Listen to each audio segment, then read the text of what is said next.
Ooh, a heavy metal guitar.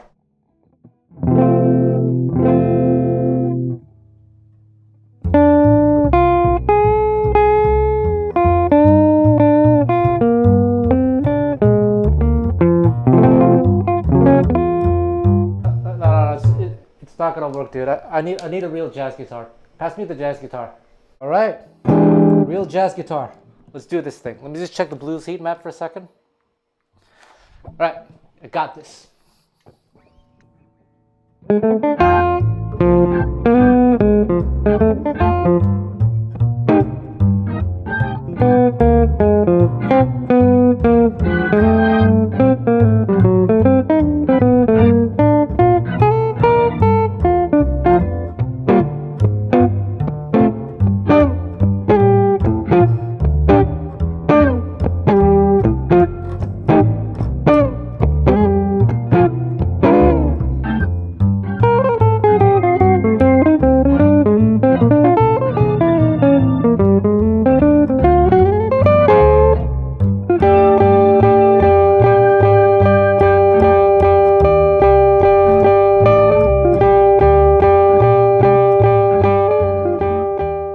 Hello everyone, Dennis Chang here. What you are about to watch is an excerpt from a course that I made for Soloist that talks about the concept of swing. So if this is something that interests you, you can check out the full course in the description box. And thank you very much. Don't forget to like, subscribe, and comment, and share if you want to. Hello everyone. In this course, I'd like to talk about a fairly controversial topic: how to swing. Some of you are going to get triggered. So a course like this is bound to upset many who believe that swing cannot be taught and that you either have it or you don't. I can already imagine some guy typing, "That's not how you swing. That's not how you do it." I apologize. I can't please everyone, but stick with me. Well, first of all, I wouldn't fully dismiss such criticisms. I actually do believe they have certain valid arguments. Furthermore, I'm actually not here to teach you how to swing, but how to listen to good musicians and get you to notice certain things that most people would take for granted. Last but not least, swing is multi-layered and, more importantly, very subjective. Those who know me know that I've worked with some of the most renowned jazz musicians in the world, and they all have very different opinions on what it means to swing. And I remember actually taking one well-known artist to listen to some local musicians, like considered the best local musicians. And they said, "It doesn't swing. Let's get out of here." And everyone else though in the room was digging it. And I'm not gonna dwell too much on negative thoughts. The point I'm just making is that you won't satisfy everyone. So at the start of this lesson, you heard me play two courses over a blues form. Do you think it was kind of swinging? If you do, then this course is for you. And if you think it's the worst thing you ever heard, then fair enough. I guess maybe you can find your answer elsewhere. You're still on board? Oh my gosh, that's so awesome. That's so cool. So this course will involve a lot of concepts and thus a lot of talking, so brace yourselves. Let's start by talking about the philosophical concepts of swing. I mentioned that it was multi-layered. Swing means different things for different people. And in different contexts, the swing can take on different meanings as well. For example, there's a style of music known as swing that was widely popular in the 1930s. And then, for instance, maybe in music schools, they will often use the word swing not to describe this musical style from the 30s, but to differentiate from other styles such as Latin or ballads or whatever. Like basically bebop or post-bop would qualify as swing as well. So under this definition, John Coltrane's recording of Countdown is considered swing just as much as Charlie Christian's Flying Home or Louis Armstrong's early recordings of Tiger Rag. However, if we were to really analyze the rhythm sections and even the improviser's approaches between these three recordings, you will notice tremendous differences. And you don't even have to analyze. Just any uneducated, casual music lover will be able to hear it right away. In the rhythm section alone, historically, a lot of instruments were not standardized the way they became later, like nowadays. For one thing, on the drums, the right cymbal didn't exist in the 1930s. And the famous ding, ding, ding, ding, ding rhythm pattern that every drummer learns nowadays was actually not a common fixture in that era of swing music. In fact, according to Kenny Clark, it was a little bit of an accident because in the late 30s they were playing a swing tune and apparently it was too fast, and he switched it up to make it easier on his technique because his feet couldn't keep up. And he also said he liked to do that pattern, that rhythm pattern. And apparently in those days, the band leader and the dancers didn't even like it. They didn't want him to do that. So it goes to show that things change. It wasn't until the 1940s that this style of drumming started to get accepted and widely used. And then in the 1940s, the right cymbal was invented. In the 1920s and 30s, the drums in jazz music had a very metronomic timekeeping role. The quarter note is of utmost importance, and it has to be extremely clear and well articulated. I would say almost staccato, like do, do, do, do, do, do. Listen to some recordings from Count Basie, for example, in the 1930s. Listen to Coleman Hawkins' 1940 recording of The Sheik of Araby, where you can hear the drums relatively clearly. It's a recording made in 1940, but it's in the old style.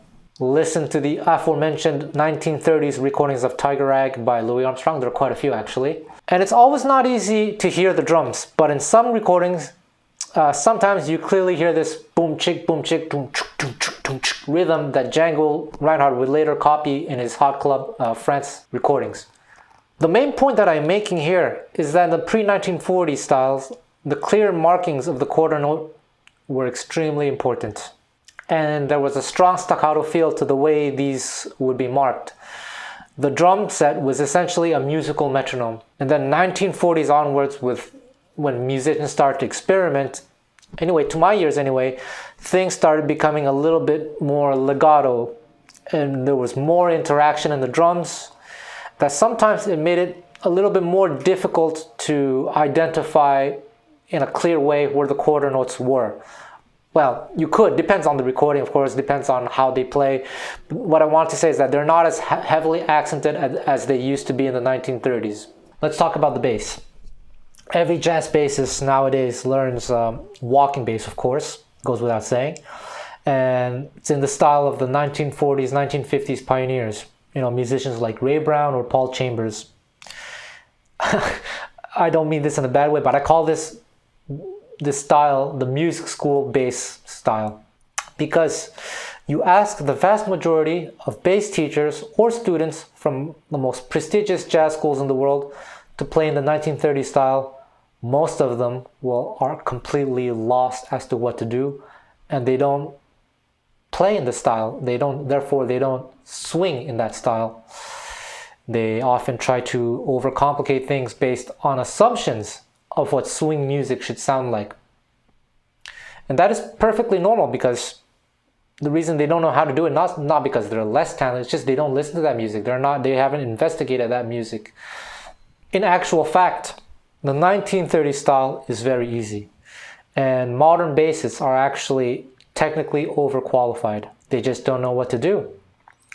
Or they want to do too much. Just like the drums, the bass in those days was not what it is today. I used to be with it, but then they changed it. So now I'm no longer with it. For instance, it wasn't after sometime in the second half of the 20th century that things like steel strings, lower action, and amplification became more widely used. Now it's practically used by every single bass player. Perhaps even around the 1960s onwards. So even in those days when steel strings were first available, it's not everyone that adopted the steel strings. People mainly still played gut strings acoustically in the 1940s and even well into the 1950s, probably because it was what they were used to. And sometimes, it takes time before people will start to adopt new technology. And when you can use amplification, steel string, and low action, well, things can be a whole lot technically easier. and this allows you to do more virtuosic playing and be able to be heard. In the old era, to be heard, bassists might have had to adapt a different technique, and you can actually see this in videos from the 1930s. For example, look up videos of Louis Armstrong in the 1930s. There's a video of Django Reinhardt from 1937. Or look up even Nat King Cole's video from the 1940s of a tune called Little Girl, and look at the bassist work that bass. So they were like slapping, bum, bum, bum, bum, really had to pull the strings. And when you have to have this kind of movement, it's not economical, therefore you can only go up to a certain speed, right? In fact, in that video, the bassist is doing walking bass lines, but look at his right hand technique. I don't have any proof of this, but I do tend to believe that amplification made it so bass players didn't have to work that hard on the bass anymore. And then you can see videos of bassists from the 1950s onwards adopting a more modern pits technique. At any rate, if you watch a lot of early jazz videos from the 1930s and 40s, you see pretty much all the bass players using the old slap technique, pulling the strings like this. So I guess the transition might have happened sometime in the 40s, and I think by the 50s became fairly widespread, if not the new norm. Remember that technology was changing, musical visions were changing, so it was an era of great experimentation, just like that one time in college. Playing-wise, in the early style, there are two important categories. According to me anyway. What I would call the 2-feel and the simulated 4-feel. And there is also a kind of a 4-feel, but I wouldn't call it 100% walking bassline style the way we know it today. It was a lot like rockabilly style arpeggios, you know. Some things like that were used in the 1930s, so you listen to certain Charlie Christian recordings. Of course, within these styles, you will find occasional walking bass lines. So, 2-feel. Listen to early Louis Armstrong recordings. Django Reinhardt's Quintet of the Hot Club of France in the 1930s. For example, check out Rose Room by Benny Goodman with Charlie Christian. You hear basically the 2-feel with occasional fills of walking bass. To demonstrate what I mean, I will switch to the double bass. Fair warning, I don't consider myself a bass player, but I do know how to play swing music in the old style because it's actually not so technically difficult. So bear with me. But one thing I see a lot of really like professional bassists when they try to play early swing jazz, they have this really stereotypical image of what it is to play swing bass that has very little to do with reality. So instead of just doing something like this, it's as simple as that, really. I hear them do like something super cheesy. Like I've seen a lot of very famous bass players when they try to play like this old style, they play this way. And that gave birth to a new way of playing swing music, which, well, to me doesn't sound really good.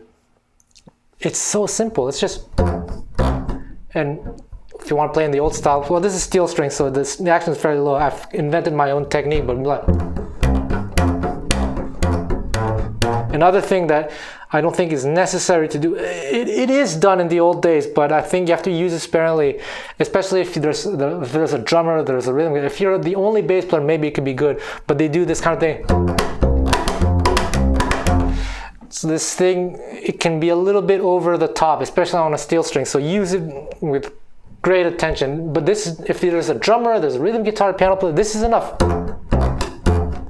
Sometimes for effect, yeah, you can do that, you know, but it's as easy as that. And again, it's not, I've also heard bass players play like this instead of doing, I'm not saying it has to be super staccato, but if you listen to a lot of Fletcher Henderson recordings, the orchestra, you hear the tuba, it's doom, doom, kind of staccato.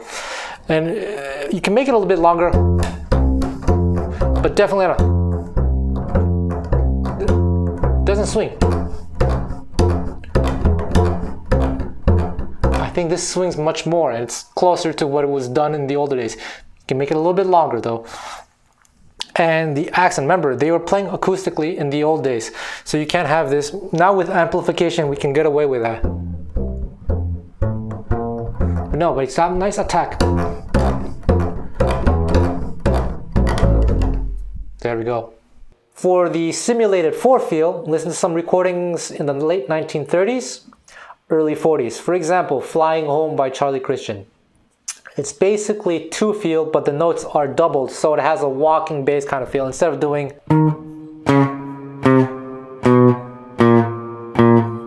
you have.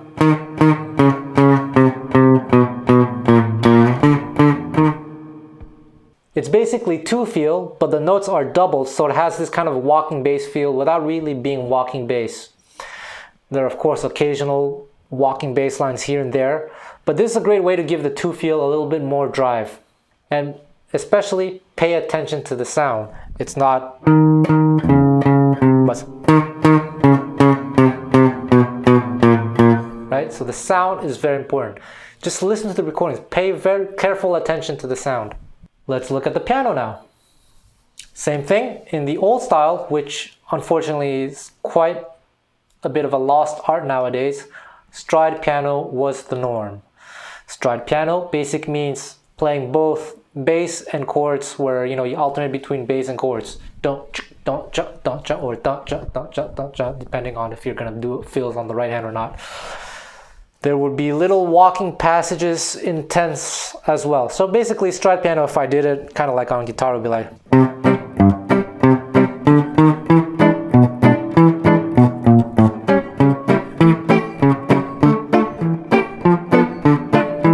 Okay? And you would also have these little passages in tenths, for example, like done with the left hand. I tend to believe that guitarists like Django Reinhardt got this kind of stuff from the piano, actually. Not just Django Reinhardt, but Eddie Lang, like all the guitar boom chick rhythms, which we'll talk about later, I think actually comes from stride piano. In gypsy jazz, we call this la pompe, which in English means the pump. So nowadays it refers to gypsy jazz rhythm, but actually back in the old days in France, in the very old days, it was referring to the hand motion of the piano, pumping, right? There's a certain specific sound to it as well. Just like on the guitar, which we'll look at shortly. It is far more than just alternating between bass and chords. There's the attach, there's the touch, the attack, the release. All these things are very, very important. Again, the best teacher you'll find will be the recordings.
Just like on any other instrument, there is no one right way to do things, so it's best to listen to a lot of different recordings from different players to get an idea of what was done in those days. And by changing the sound, you achieve different musical results to suit the moment. Listen, for example, to Teddy Wilson play My Blue Heaven on solo piano. Listen to the entire recording to see how the sound is changing. Sometimes light and legato, but always clear markings of the beat, just like the drums. And sometimes staccato with more drive, and of course everything in between. Listen to solo recordings of Art Tatum. Listen to pretty much most pianists from the 30s, like even Fats Waller. Even in the context of an ensemble, the for example, the same recording of Flying Home that I mentioned earlier, the piano is still playing bass chords, while the bass player is playing bass. I guess since neither the bass player and pianist are doing really intricate bass lines, it kind of fits nicely. Gradually, over time, pianists did less and less of this strict marking of the beats and gravitated towards what rhythm section musicians now usually do, which is comping. Listen to Red Garland's 1957 recording of If I Were a Bell. Quite a huge difference from 1930s swing, right? And not just the piano, but bass and drums as well. Yet, both styles would fit under the general umbrella category of swing. And personally, to my ears, I love both styles and they all swing to me. The guitar, like the piano, had a similar thing going on, mainly marking the quarter notes. But just like the other instruments, the guitar was seeing a lot of change in those eras. First of all, in the 1930s, in the 1920s, 1930s, some people were playing the banjo, some people were playing tenor guitar, 4-strings guitar, and you had different possible tunings. Amplification wasn't widely available until the late 30s. So just like the bass, guitarists had different techniques than they tend to have today. Listen to Django, Eddie Lang, Charlie Christian, for 3 early jazz players with 3 completely different styles. But all 3, when accompanying, use some variation of this rhythm guitar technique.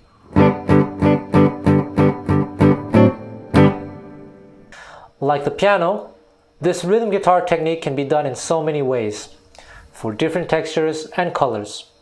Like the piano, this rhythm guitar technique can be done in so many different ways, for different textures and colors. And again, the best way to learn is to listen to good recordings from that era. So far, as you can see, this is one big history lesson to show you how the term swing can take on so many different meanings. And we were only just looking at the rhythm section instruments too. Why is this? Because chances are, if you bought a book or took a typical jazz lesson with someone, you were probably told something simple like, to swing, you just have to play your 8th notes in a triplet feel, instead of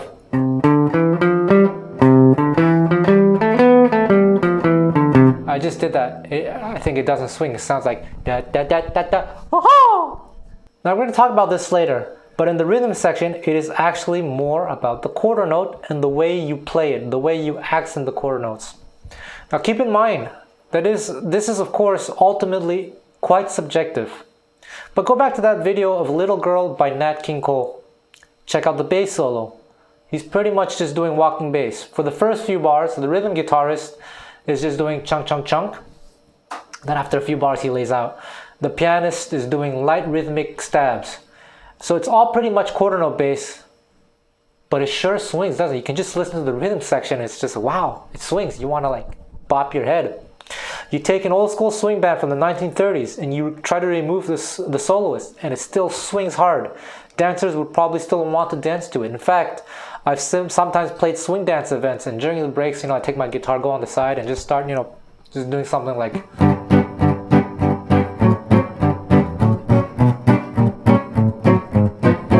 And dancers would actually just start swinging. No soloist, just the rhythm. I'm just doing quarter notes. The point I'm making is that quarter notes can swing, but you have to play them in the right way. The sound, the dynamics, the texture all matter. Why do they matter? Well, for example, let me just do the same quarter notes, but with legato notes, quarter notes, and with a strange right hand technique. Does it swing?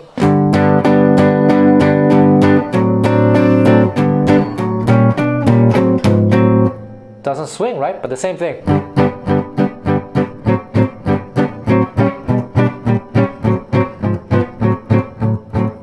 This is not the best guitar to demonstrate this style of playing, because I would require a different kind of setup, more of an acoustic feel. But hopefully you get the point. It's a huge difference, right? This is something to keep in mind if you're a rhythm section instrument. If you play the bass, it's the same thing. I talked about this earlier about the sound, but nowadays with amplification, there's some bass players that sometimes play like this. But in the old days, they had this kind of drive that you need to.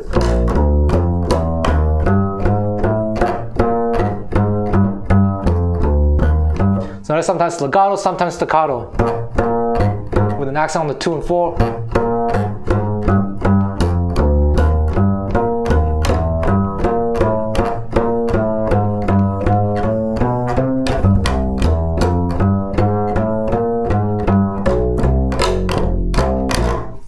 So the sound really matters, and the duration of the left hand. So you can have the most swinging rhythm section in the world and a mediocre soloist, but overall, it will still swing hard just because of the rhythm section. In my opinion anyway. On the other hand, if you have the most swinging soloist, but if they had a very bad rhythm section, I think it'd be very, very hard to make it swing, because really so much comes from the rhythm section alone. Now let's talk about the soloist perspective now. And this is where it gets even more controversial and subjective. Now you may have heard from some jazz teachers and they will say, oh, put the metronome on 2 and 4 and it will swing. Well, I beg to differ. Things only swing if you play in a way that makes it swing. Again, I cannot stress this enough. It all depends on what people mean by swing, of course. For me, it's this quality that makes me want to bob my head. This quality that makes dancers want to dance. So already, like I said, a huge contributing factor would be the rhythm section alone. However, from a soloing point of view, check out the opening performance of Emily Remler's Hot Licks instructional video. It's just solo guitar. Snap your fingers on 2 and 4. Yeah, jazz. In my opinion, this is an example of incredible swing. Again, under my definition of swing, which I'll talk about later. She plays 2 choruses of melody, 1 chorus of walking bass and chords, and then a solo. But always in a way that brings out the swing, with just her on the guitar alone. And if you snap your fingers on 2 and 4, it's like putting the metronome on 2 and 4. You really notice this swing. It's less about note choices, but rhythm, phrasing, sound, and accents. So I want to be clear, when I'm talking about swing, I'm not using this in a way to qualify music as superior or inferior. It's more of an objective description of something very specific, which I'll talk about later. What I'm about to say, please do not misconstrue this as a criticism, because actually I do appreciate these players. But for example, if you were to listen to a modern jazz musician like Mike Moreno playing All the Things You Are in Paris from 2009, there's a live video. There's a huge difference between this and what Emily Remler did, isn't there? Again, I think the playing is stellar. It's amazing. The rhythm section is playing in what we call a swing style. But what a huge difference between that and, for example, Red Garland's trio from the 1950s. The bassist in Mike's band is keeping it steady, like most bass players do in the 1940s, 50s, but the drummer is extremely busy so that the beats aren't clearly marked like in the old days. Only the bassist is providing the steady beat. And Mike Moreno's playing is so different from Emily's playing in that Hot Licks video. Again, I repeat myself, please, please, please don't misinterpret what I mean. But under the definition of swing that I'm using, which I'll talk about later, Emily's playing swings a whole lot more. If you were to take Mike's solo and play it against the metronome on 2 and 4, and compare it to Emily's solo, there would be a huge difference in perceived effect. Again, it is not a comparison of better or worse. In fact, I'm sure Mike is doing this on purpose. He's going for his own sound, a very different sound that has very little to do with old school swing. And I use the word swing here in kind of a general way as well. And it makes sense. He's a modern jazz guitar player going for something new. However, I would also have no doubt that some fans of Mike Moreno would say that the playing swings because it fits their definition of swing. Again, it's all subjective. I'm not here to dismiss them. I think the playing is absolutely incredible. I would also not doubt that some fans of modern jazz would think that Emily's playing is boring.